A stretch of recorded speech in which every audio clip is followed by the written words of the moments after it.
जय हिंद नाम ऊपर लिखा है। कौन है ये रिया?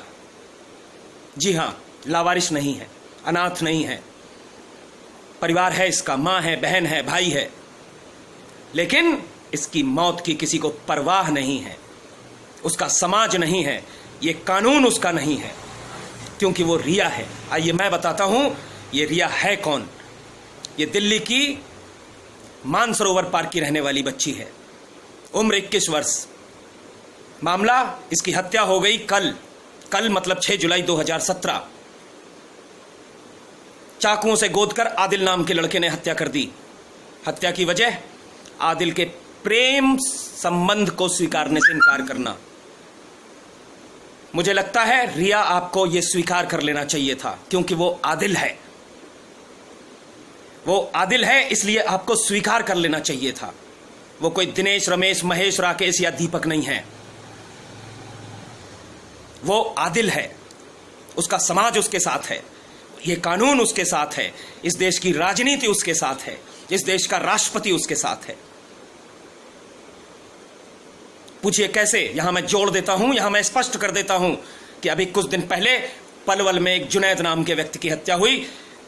बिल्कुल स्पष्ट है उस जुनैद के मामले में कि वो ट्रेन में एक लड़की को छेड़ रहा था। उस लड़की को छेड़ने से जब उसके भाई ने मना किया तो हाथापाई हुई, मारपीट हुई। समाज ने, उस ट्रेन में मौजूद समाज ने उस लड़की के साथ छेड़खानी का विरोध किया, मारपीट हुई। चूंकि आदिल और जुनैद, इन लोगों को अपनी ताकत का पता होता है, ये माने नहीं, ये झगड़ा किया, इन्होंने भीड़ से झगड़ा किया और भीड़ ने जुनैद को मार दिया।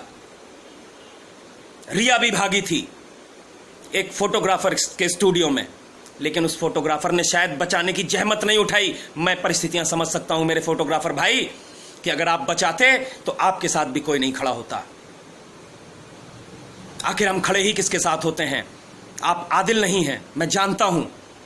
यही वजह रही होगी कि उस रिया को बचाने की जहमत नहीं उठाई, क्योंकि जब एक भाई ने जुनैद से अपनी बहन को बचाने की जहमत उठाई तो आज वो जेल की चक्कियां पीस रहा है। आज उस समाज में जिन लोगों ने साथ दिया, उन लोगों के ऊपर ताउम्र जेल कटने का फंदा उनके सर पे घूम रहा है।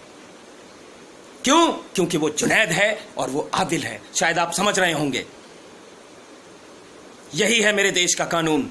जब कोई घटना जुनैद या आदिल के साथ होती है तो पूरा देश उसके साथ होता है, लेकिन जब डॉक्टर नारंग या रिया जैसे कोई मार दिए जाते हैं तो हमारे देश में कुत्तों की भी पूछ नहीं होती इनकी। राजनीति से लेकर समाज तक सब इनके साथ खड़े हैं।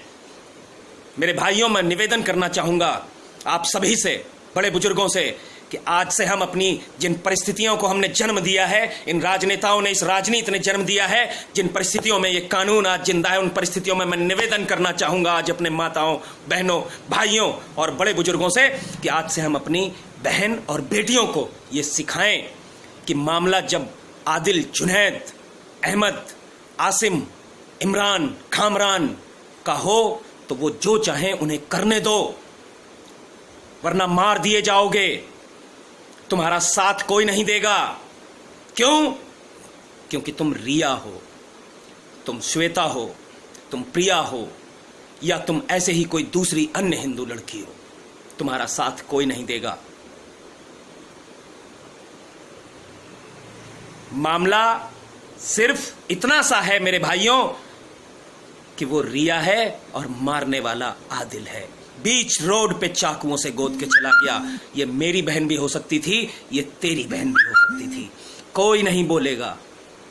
अगर मैं एक भाई के तौर पे बोलूंगा तो मैं जल्लाद कहलाऊंगा। लेकिन इस वीडियो के माध्यम से मैं कानून के ठेकेदारों और राजनीति के राजकुमारों, बड़कुमारों को यह बताना चाहता हूं कि अगर मेरे सामने किसी की भी बहन को छेड़ा गया तो बेशक वो कौन है, हिंदू है या मुसलमान, ये देखकर नहीं, उसका वही हश्र होगा जो जुनैद का हुआ।